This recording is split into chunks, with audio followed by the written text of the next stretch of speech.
to not do list is just as important as a to-do list. Yes, You know? absolutely. Absolutely. If it Yeah. didn't work, just stop. Yeah. It's easy to get caught in these traps of thinking, I've got to do it. I've got to do it. And then you go, Yeah. why? And you go, I don't have a good reason. Yeah. Because there's no, I always tell newer agents, there's no one for all. Right. Yes, learn from all the top agents, but make it your own, because what worked for them may not work for you, or maybe it takes some tweaks for it to work for you.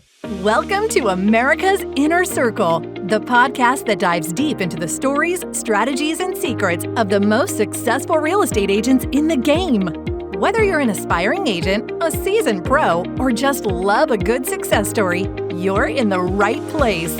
Each episode, we sit down with top agents who share their journey from the ground up, how they overcame challenges, seized opportunities, and made their mark in the competitive world of real estate.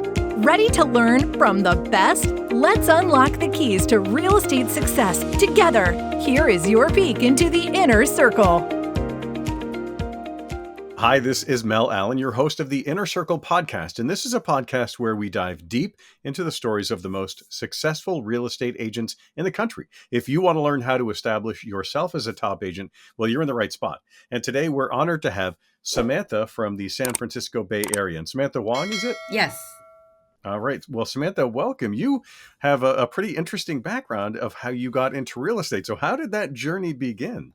Yes. I went to school for marketing and, graduated in 2003. And at that time, it was the tech bust. But, the dream was to get into corporate America. And then my other passion was fashion.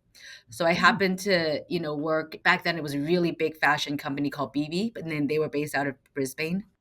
So I did that. It was merchandising with, marketing in the background. And that's how I got started after college. But I kind of hit a wall in terms of upward mobility. And I just found that I was not very fitted for a corporate environment. Vividly speaking, I met my manager. The company was doing well. Right. And I really wanted like $1 per hour raise. And the conversation was, you do have to pay your dues. And maybe in 10 years, you'll be, promoted to management. And I just thought, is that the journey I wanted? Right. It was like looking myself in the mirror, and it was not what I wanted to see. And influentially, my family, friends, they say, Samantha, you speak 2 dialects of Chinese, and your English is, you grew up here. And also you've always had a background in helping people in sales. Like, have you ever thought of like real estate? And that was really interesting because I thought, scary. Yeah. You don't go to work and get paid every day or get a paycheck. And I thought about it. I actually sat on that idea probably for 3 years before making that jump. It was just a scary thought. Yeah. To go from like salary to independent contractor, right? Like not getting that raise just still didn't sit well, right? 3 years later, you get a quarter here, a whole dollar there. Yeah, I just wanted $1. So finally just said, okay, you know what? I'm going to take some time off. I was young, I was in my mid-20s. I was young. It's a great time to make that kind of decision. Exactly. Yeah. No responsibilities but rent and maybe some minimal bills. So got my license, met my broker, and my journey started there, I think, in 2014. Well, you must have some skills that you brought over, I would think, from at least the marketing side, if not, even, working in that kind of corporate environment, I'm sure. Yes. Conversing with people every day. Transferable skills are handy to have. Yes, definitely the marketing aspect. I think in real estate, it's all about marketing. It's marketing the property, marketing yourself, marketing the value proposition that you offer your clients. So in my brain, it's always like connecting the dots of like, how could we make certain things better? And we're always learning. So marketing was the number one transferable skill. How did you land your first deal? Like, how did that happen? What was, was it a friend? Were you, just kind of jumping in? Yeah. Open house.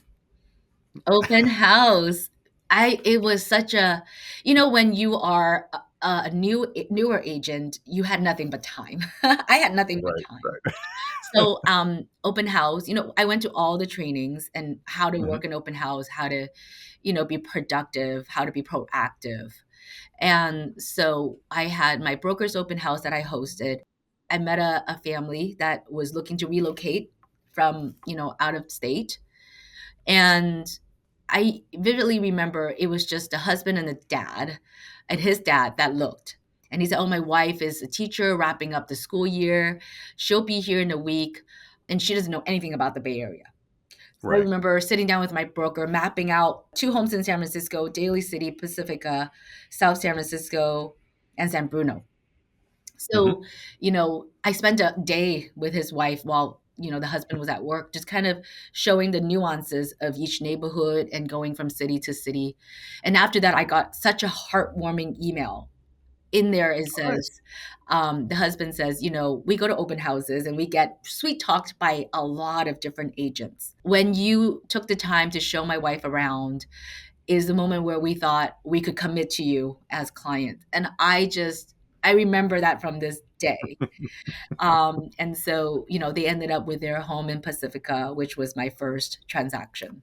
Wow. So, I mean, that's gotta be, yeah, I mean, that had to be feeling like I'm in the right place. Yes, I'm doing the right thing and yes, I'm with the right people. yes. Were there any other kind of moments that happened that were like that where you were just like, this is where I should be? Yes. I mean, it's really seeing families grow, right? And, I Hmm. get them in. Usually they start out as single or a young couple, and then they move up. So their Right. portfolio grows. Sometimes they don't sell their first home. Especially recently, they've refinanced to super low rates. They just say, Yeah. "Samantha, I'm gonna rent it out, but we are gonna move up." And it's so heartwarming to see how successful they've become. And oftentimes, and you have other clients that downsize and they want to help their kids. And Hmm. all of it is just really heartwarming. Yeah. And you really must be seeing that cycle. I mean, this has been what, 13 years, I think I saw Mhm. in your bio that 12, you've been doing 12, this. yeah, So going on 13. Yeah. yeah, yeah. So that's, yeah, you right, really must be hitting that cycle several times with some of those first sales. Yes. Yes. And it's really nice to be able to see that. And it seems like you're pretty involved in your community in general. Yeah. You We know, just had a client appreciation event. We had over 100 guests. So, I still keep in touch with most of my clients. Some of them hmm. I didn't know and have become friends. And a lot of them are people that I, grew up with and still stayed in touch. Nice. Yeah, that's great to be, it kind of feels like you're building a little bit of something. In that process, have you had something? I mean, obviously that first one sounds pretty darn rewarding, but has there been something else that, a deal or project that has happened and kind of what is it that sticks out about it to you?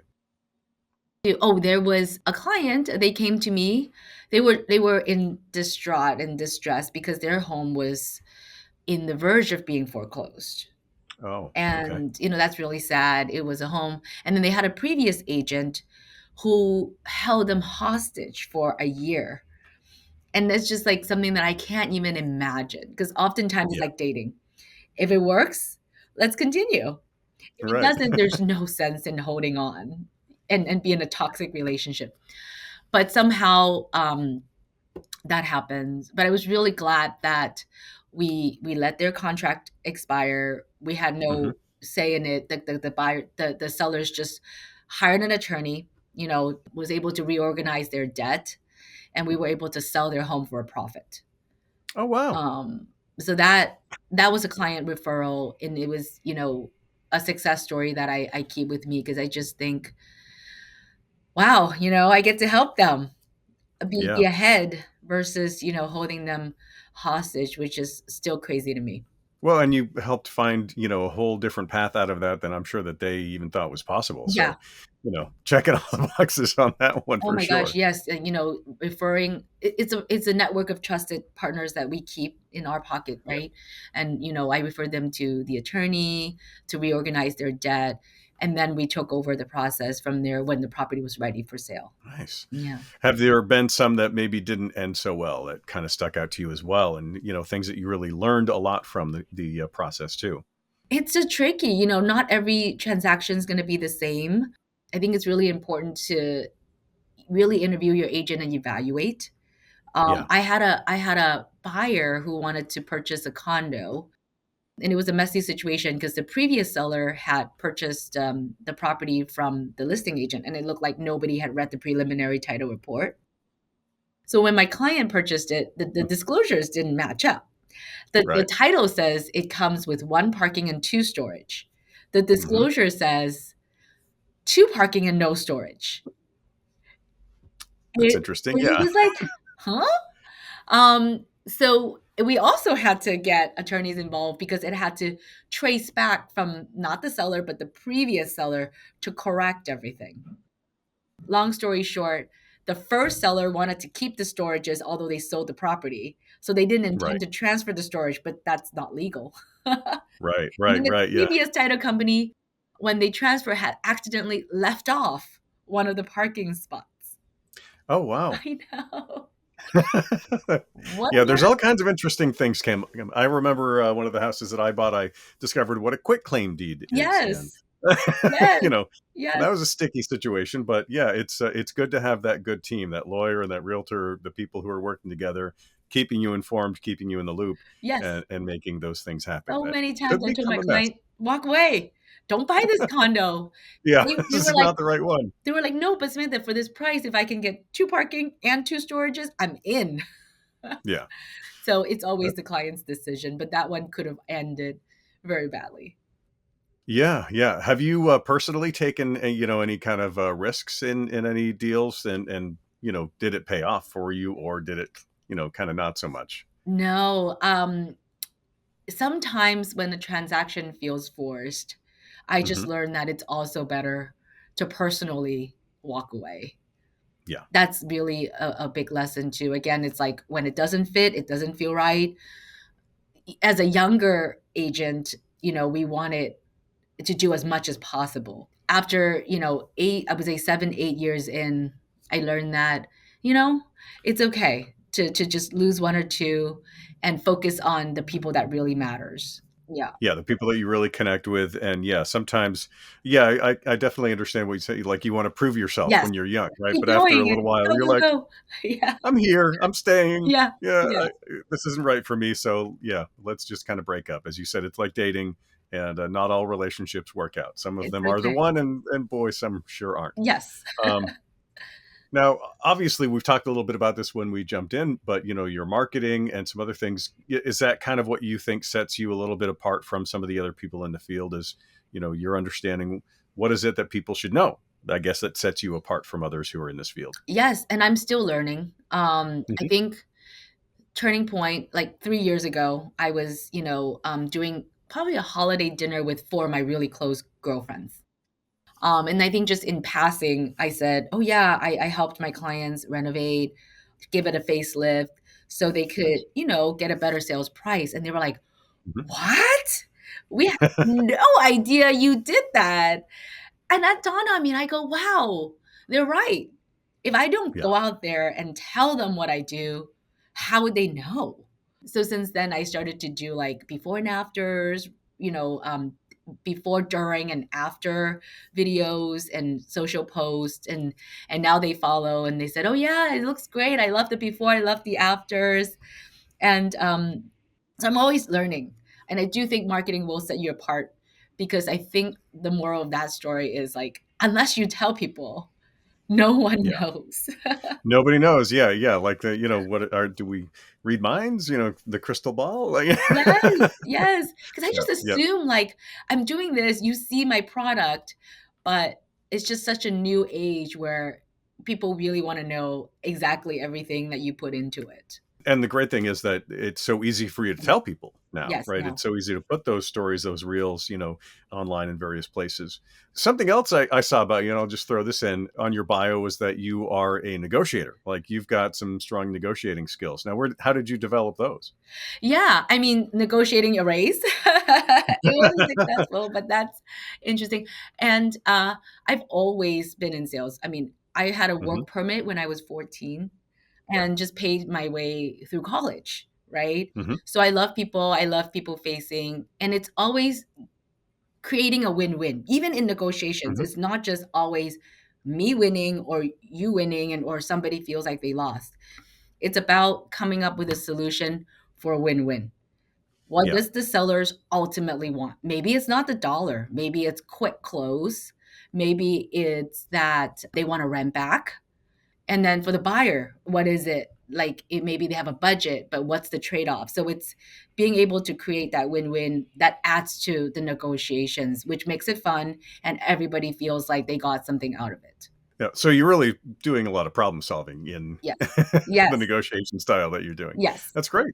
Now, we all have, workplaces, there's ups and downs, Mhm. and sometimes those downs can be tough. How do you maintain that consistency when maybe, and I know for a lot of people in some industries this time of year, is a bit of a slow period. Mhm. Is it for you?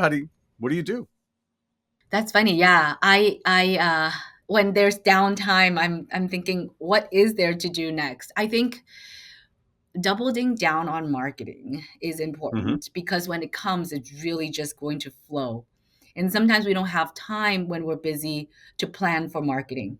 So I use November, December, and January, sort of these 3 months to plan out the marketing, to plan out what worked last year and how to double down on something that's worked and eliminate some things that didn't. It's okay. We always want to try different things. But Yeah. if it didn't work, maybe is it because timing, just evaluate. So this downtime is perfect to, do more marketing, reach out to clients face to face, voice to voice, and then, take away some things that didn't work or evaluate what we should change. Was it us or was it the platform? Right.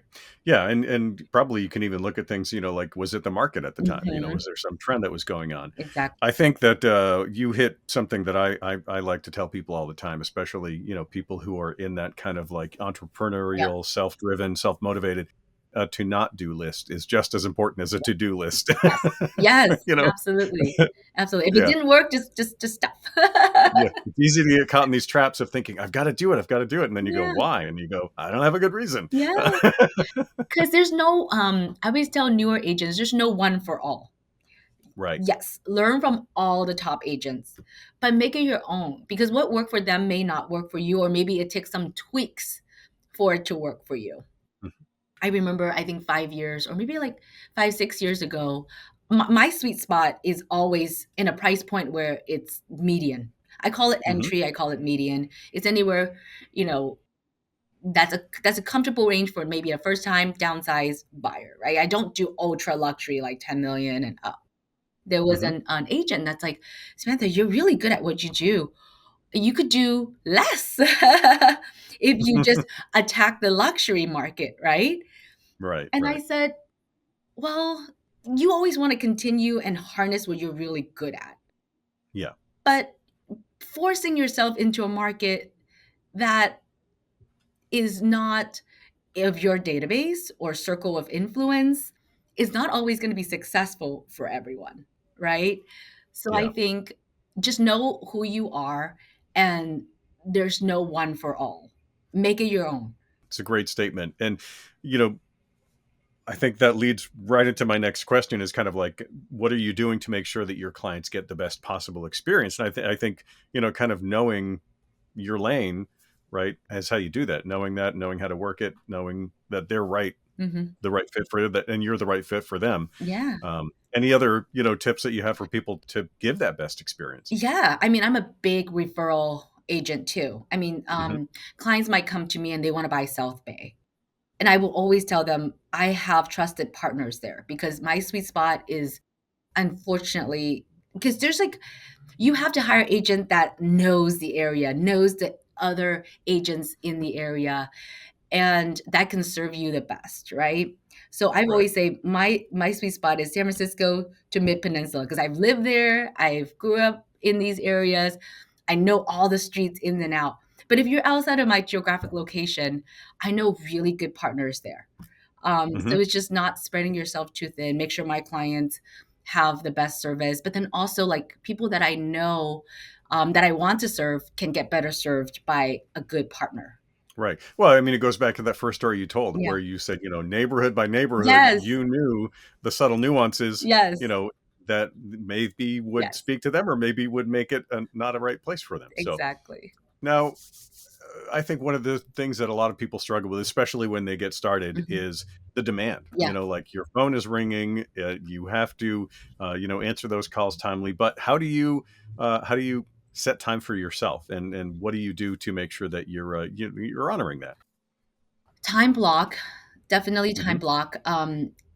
When I first, that's why timing of starting and being able to map out your schedule is really important, and your own life changes too, right? Yeah. Just starting out was just me. I could work 9 a.m. to 10 p.m., midnight.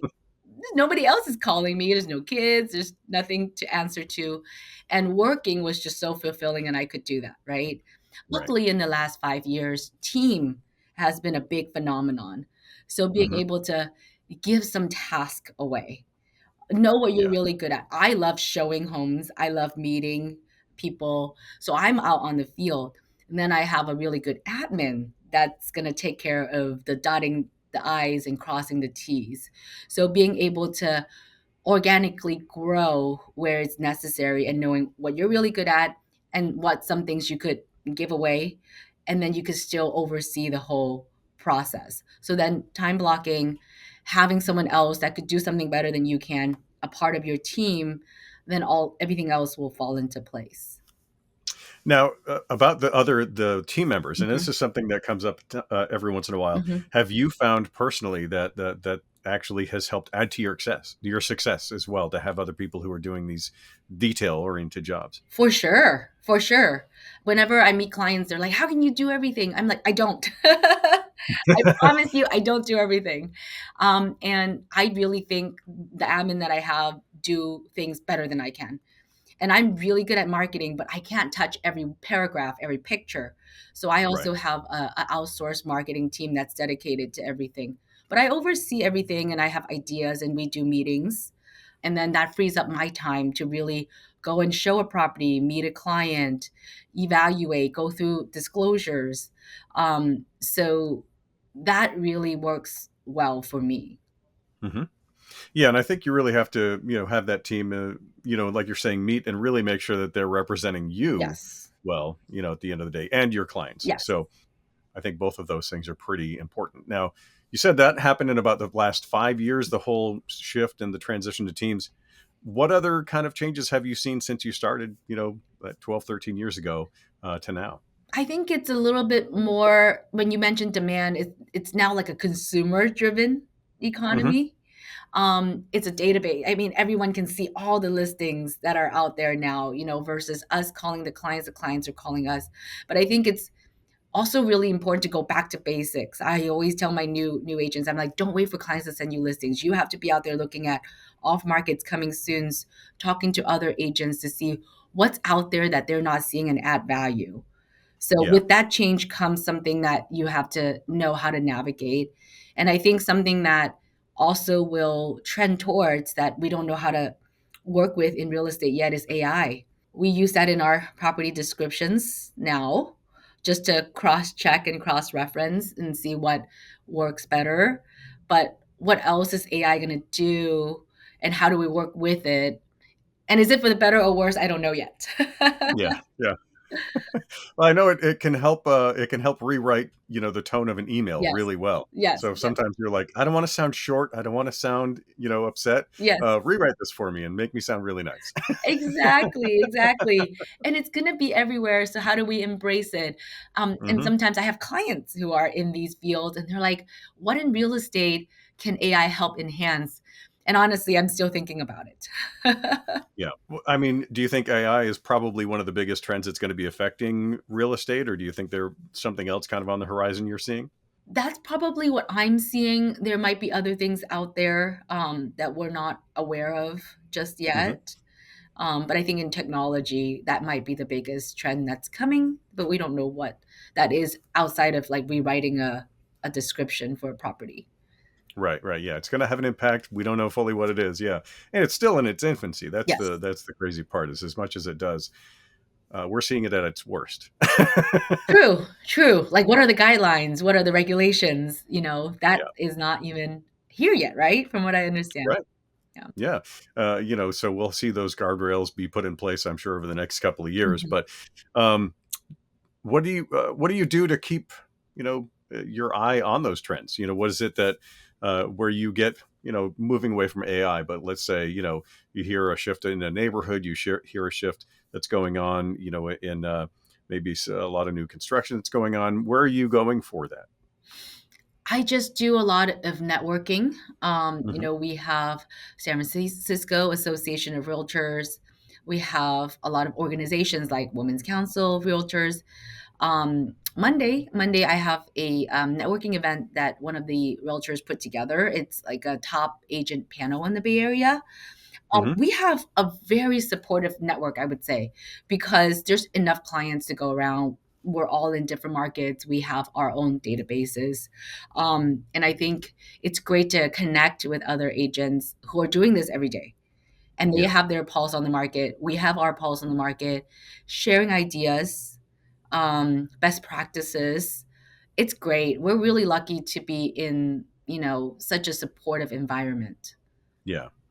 Yeah, really is nice. I would say networking, I highly recommend Mhm, to everybody. I've mhm. certainly met some wonderful people who've helped me out of a jam with some real Yes, estate yes, issues in the past. So, yes. um, if you, were starting over again, Mhm. or maybe something you've even given to a starting out or a new or aspiring real estate agent, what's something you wish somebody had told you when you started?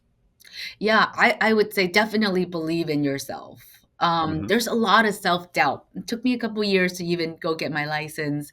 It's just a lot of self-doubt. I think definitely believe in yourself, know what you can do, and give it a shot. It doesn't hurt. Yeah. Um, and also because now that teams are such a big phenomenon, I also think um, that does help increase your productivity sooner, right? Because starting out as a new agent, a lot of times people are like, oh, can you really do this? Do you know how to do that? If you have someone that has 20 years of experience, 10 years of experience working with you, that really does get boost. So everyone Yeah. should look for that boost and find a good team. I think that would be the advice I give myself 10 years ago. Have you ever had imposter syndrome or know anybody who did? Like, is that, because I know a lot of people are like, hey, fake it till you make it, right? And so sometimes it's got to feel like, oh, gosh, I'm not good at this, I'm going to get caught, they're going to know. Yeah. And how do you deal with that? Yeah, in the beginning, right? I remember I would call my broker all the time asking all different kinds of questions. And he would just say to me at the, you're not going to be able to learn it all. It's Yeah. case by case. It's really case by case. And I know that now. But at that time, it's really like, oh my gosh, I don't know what I don't know. What are people going to ask me? And I really want to say or have an answer. Yeah. But I think the best advice that he was able to kind of calm me down was that it's okay to say, I'll get back to you. Yeah. Um, and I've As long had as you do, right? appointments in the beginning where the clients ask me a question. I'm like, that is very interesting. Let me talk to my broker and I'll get back to you. So I think it's less is more versus saying Hmm. something that's wrong, that's made up, talking, keep talking. And people start to go, Yeah. what are you saying? To just stop and say, I'll get back to you. And let's talk about something else and I'll take notes. And I think it's great because that gives us an opportunity to even follow up Yes. versus Yeah. giving it all away and it's not even the facts or the correct answers. Taking really good notes, taking a step back, and coming back to follow up. I think people really appreciate that. Yeah. And I think people prefer when you follow up with real information than the "I'm just checking in" call. And it's Yes, like, well, just checking in about what? yes, yes, yes. Yeah, I'm not ready. I'll call you when I am. Yeah. Yeah, yeah. So, do you think that that's one of the biggest mistakes that a lot of agents make that you see when they're starting out? Is that they are trying to do that, kind of trying to memorize all of this information so that they're prepared? Absolutely. Absolutely. I say don't open too many accounts. Hmm. Forget about accounts that bring you clients. Forget about social media accounts. Focus on people. It's really a people business. And when you don't know, talk less. Yeah. Yeah, Um, let them talk to you, let and you'll them find out what they need. Yeah. yeah, and no need to make up stuff. I know that the first instinct is we want to answer, but it's more respect to you when you don't. Yeah. I got to agree. That's We all have learned uh, it the hard way. yes, yeah. Answer with knowledge or wait. Just stop. Yeah, stop. Do you have a favorite tool that you lean on, a resource you go to, when you do need those answers, and what would that be? Yeah, I mean, I credit those to the brokers that we have.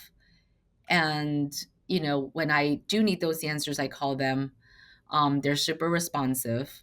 And if they don't know, we also have, really good risk management attorney that Hmm. that they lean on. And it's really a team effort. Yeah. Any other learning, type sites where people can go to, to learn some of the great basics about, what they really should be doing if they're getting started? Yes, there's a lot out there. SFAR has a learning platform and they have trainings too. Hmm. Each brokerage have their own trainings. I think if you're getting started, visit a couple different brokers to see what they have. Does it match what you're looking for? Right. Um, and just make that decision for yourself, but also trust the process. And on top of that, there's a lot of really good books, or just go on YouTube, right? No, don't believe everything you read or hear. Again, make it your own. So you started out, pretty much a little bit with a team, it sounds like, but you said about 5 years ago really made a bigger shift into that. Yeah, when I first started, it was all individual agents. Hmm. And we join a brokerage, and it's like you lean on the broker for support, and there's a camaraderie amongst like the entire office, but we're all just like our own agent. But really 5 years ago, people started to like form these teams that want to work together. So now you'll hear so and so team. My own team is next gen properties. So that really, I think, was a big trend that started about 5 years ago when things were like really growing, right? Post pandemic. And do you think that team building that you did was key in scaling, your business, in real estate, or is there something else that you would recommend for people who are looking to kind of scale? Keep doing a lot of open houses, things that put yourself in front of people. Hmm. I think that my team formed last year, so that's me looking to continue to scale because I've reached a point where I'm gonna consistently do what I do, but then Right. what's that? How do you cross that chasm to continue to scale? So that's when because I've always had an admin, that's like an admin based team. Now we have a sales team that will help us to continue to reach out to more families with our philosophy. Hmm. Um, but what helped me grow, I think, was being able to keep in touch with past clients, doing Yeah. a lot of activities that put me in front of people like open houses or events, and then networking with even agents, lenders, Hmm. insurance agents, people that do different things that touch similar clients. That helps scale because when people trust you, I don't do a lot of online leads or marketing. Right. Um, the company has tried that. I've been part of those teams. I find that it's not as productive for me, but client referrals have been amazing. So that's kind of what I try to do and continue to do to harness that. Yeah. Yeah. Referrals, if you can have that kind of machine in place where, Yes. but you have to work it, Yep, and, yep. you have to go to those networking events to make sure that those referrals, again, if they don't know what you do, and they don't know that you're good at it, Yes, how are they going to send you clients? So, exactly, exactly. so you got to get in front of people. Now, once you do get in front of people, Mhm. what is it that you do to build and maintain those relationships with those clients? Yeah, I mean, we always, if it's a client, whether they're buyer or seller, we always start with a consultation. That's how you sort of like speed dating or dating. That's how you find out what are the needs, wants, what I do, and set that expectation for each other. Yeah. And we'll find out whether it's a good fit or not. And once we close the transaction, it's really important to keep in touch.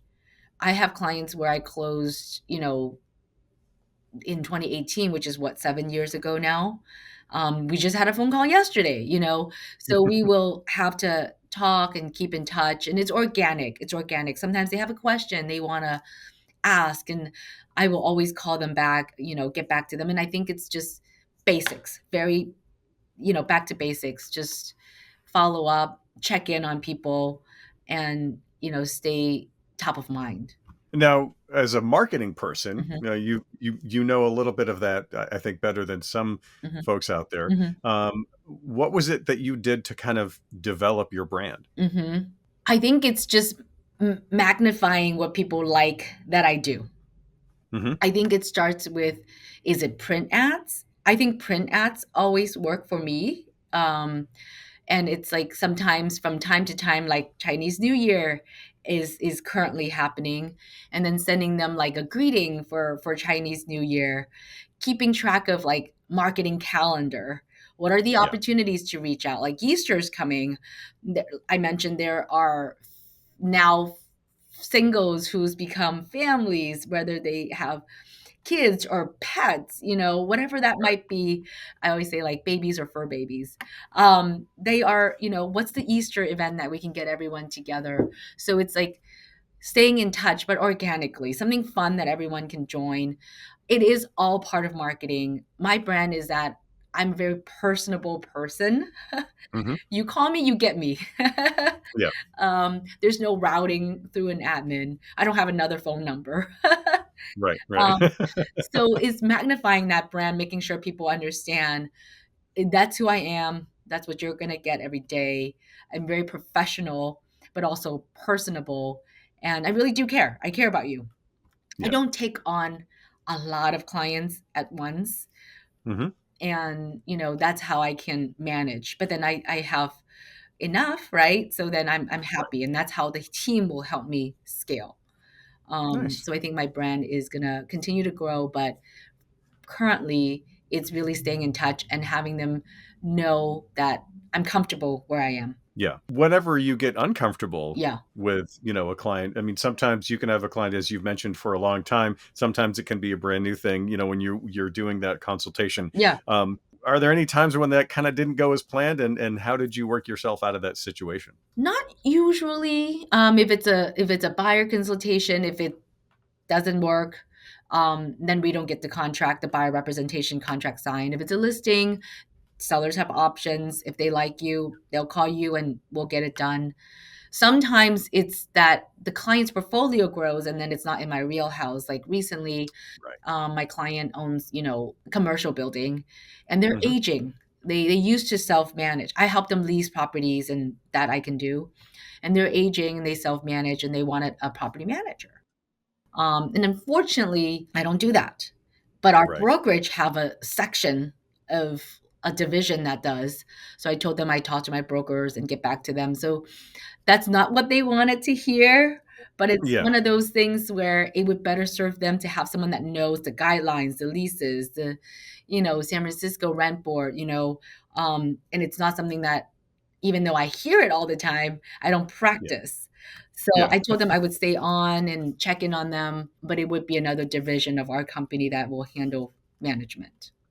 Yeah. Well, again, being true to yourself, right? Yeah. And just communicating and not trying to, Force it. not trying to be something for everybody, just Yes. trying to be you Yes. and the person and the skills that you bring. Yes. So I think that's great. Yes. Now, I've seen, I checked out some of your social media, I Yes. think your Instagram, and I saw some great moments on there where, it looks like you're helping out with the community. You've got pictures of, the transformations of houses. What are one of the proudest moments that you've had, kind of along those lines? What's the biggest transformation, I guess, that you've felt you've made? Yeah, clients come and they always feel like there's just too much work, or their house just has too much work, right? The most recent transformation, my client's late husband, they lived in this property, but they haven't for a long time, and Hmm. it just needed a lot of work. But they don't always set aside funds to renovate these homes. Yeah. So we also have that a white glove service that help them transform the home, and then they can pay it in escrow.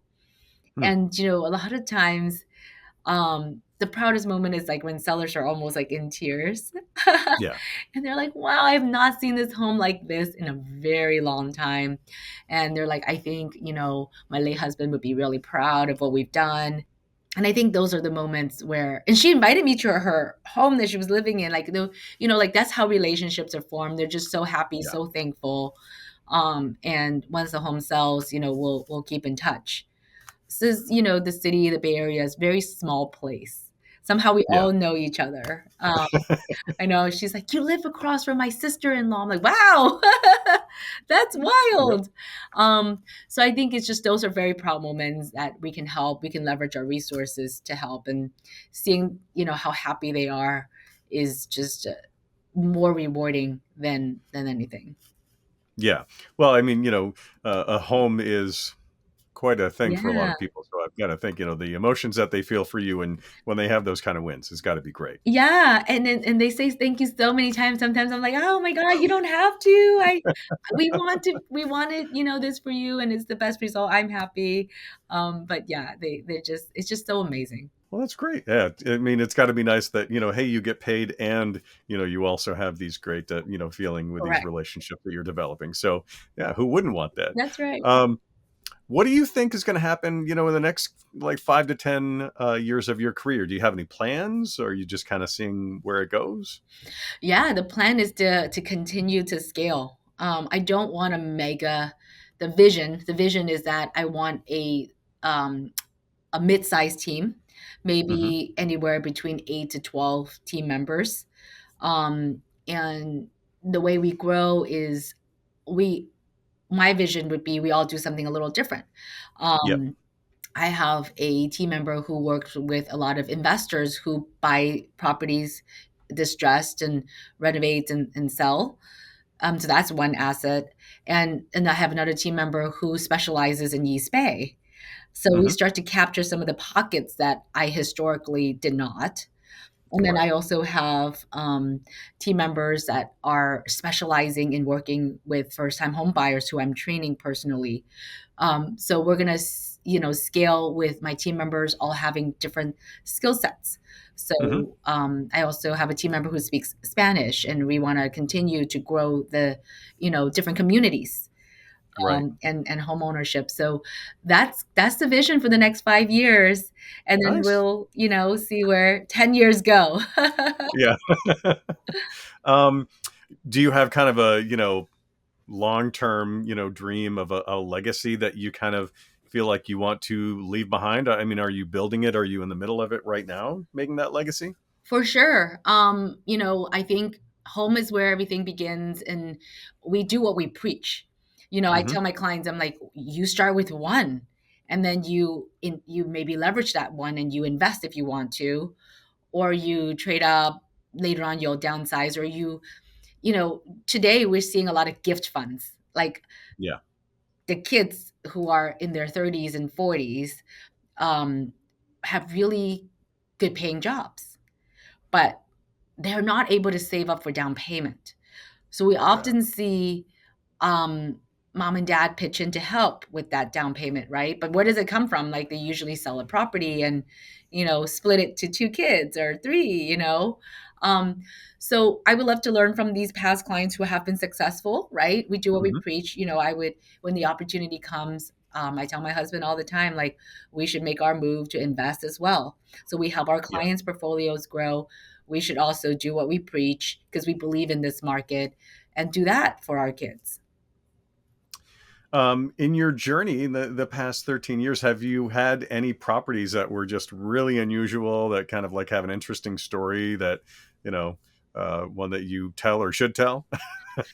Interesting stories. I think each home has a really interesting story. I love the ones that are like really happy. I'm an ultra positive person. You probably noticed by now. There's polar opposites. Often Yeah. when we sell a home, you have siblings that no longer talk to each other. Mm, I find that um like, to be a little bit, how do you navigate that? How do you communicate between the two, three, or four siblings that are not getting along? How do we best give them the best outcome? And then we have instances where siblings love each other, they respect each other, they do everything together. Um, and it's just like so heartwarming. Yeah. I try to learn from a little of the two, um, how do we make sure that everyone gets along? Yeah. How did they build that? Yeah. How do they What did build they that do? camaraderie, even if they live in Chicago or Arizona or, Texas, but somehow like everybody flew in to clear out mom's house to make sure it gets the best light and the best result for everyone. Or we have ones that are like, oh, just, hands off. Different walks of life. It's all very, very interesting. But I always say when they get along, it always gets a better result. Yeah, because they're not just like, get rid of it. Yeah. Yeah. They're invested a little bit in that process. And I think that makes it better. Yes, Yeah. absolutely. If you didn't find real estate and didn't get into that as a career, what do you think you might be doing instead? Oh gosh, I might still be in fashion merchandising, but that would mean I might be living in other parts of U.S. versus San Francisco Bay Area. Yeah. It's because also the other trend that happened after I got into real estate was a lot of the fashion companies left the Bay Area and moved to Mhm. L.A., New York. But I'm so rooted here in the Bay Area. Yeah. So I always think like sometimes some things are meant to be and Mhm. things happen for a reason, even though, we don't want to hear that. Because the truth is, I'm so happy here. I'm so Yeah. glad that I made the career change and that, who knows what would have happened, but it's definitely a rewarding journey. What's kind of a fun fact about you that people maybe don't know but should? I was born in Guangzhou, China. Okay. That is why I speak two other languages. But I Yeah. moved here as a kid. So people often walk in and they're like, "What? You speak Cantonese or Mandarin?" I think that's a fun fact, and I'm 11 years older than my younger brother. Oh, wow. Yeah. I was always a mom, a second mom, Yeah. Yeah. but I love Yeah. that role. You learn some of those skills early when you're that Exactly. much older. Yeah. Oh, I did diapers. Yep. All right. Now, the last Mhm, kind of set of questions I have, if I like to ask this one to just kind of, get people thinking, mhm, because some people haven't even really thought about this mhm, before. But if you could acquire any property in the world and you mm, could live there, no limitations, price, location, mm. etc., where would it be and why that place? I don't know exactly where, but if they have a home that has Hmm. I love water, and that has an infinity pool overseeing a beach, maybe like Tony Stark's house, right? Oh, there you go. Right. Yeah. On top of a rock, but, overseeing water and have your own infinity pool, and, with all the fun gadgets and stuff, that's what I would Yeah. want. Iron Man suits required then. So yeah, Oh my gosh, that got to would be come the to stay. dream. That would be the dream. So, kind of continuing in this vein of, unusual or funny, Mhm. have you had any kind of, really crazy out there funny experiences when you've been showing a property? No, just don't get locked out. Good Oh, advice. Yeah. it's not that funny, but it's maybe funny now that we think about it. Yeah, one of my earlier showings, you forget that there's the wind and stuff, and you're like locked out in the yard with your clients, which is like not fun. Yeah. No, that's, yeah. It's one thing for you to get locked out by yourself, Yeah. but yeah, nobody wants that. Right. I see. I mentioned already that I've seen some of your social media and Mhm. and I've seen some of your websites. Where is the best place for people to go if they want to connect with you, if they want to learn more about, they want to see what's going on? Where should we direct them to? Yeah. Soldbysamanthahuang.com is my personal website. Okay, My team is nextgenbayarea.com. And on there, you will find my Instagram, Facebook, and my phone number. And, I'm happy to connect. great. Well, we'll make sure to tag you in those when Yes. we share this story out into the world. Yeah. So if you see that come up, just reshare it to your viewers and your friends as well, and would love that. Amazing. No, I can't wait. Thank you so much. Well, thanks so much for joining us. It's always nice to learn, the story of people, how, they got into real estate. So, um, Samantha, thank you again. That's going to conclude this episode of the Inner Circle podcast. And I hope that everybody who is listening and watching found it enlightening and have some great takeaways on how to take your real estate career to the next level. Thanks again for tuning in. You can find us on Spotify, iTunes, YouTube, and Instagram. We're at America's Inner Circle on all those. So again, thanks, Samantha. And we'll see everybody again next time. Thank you.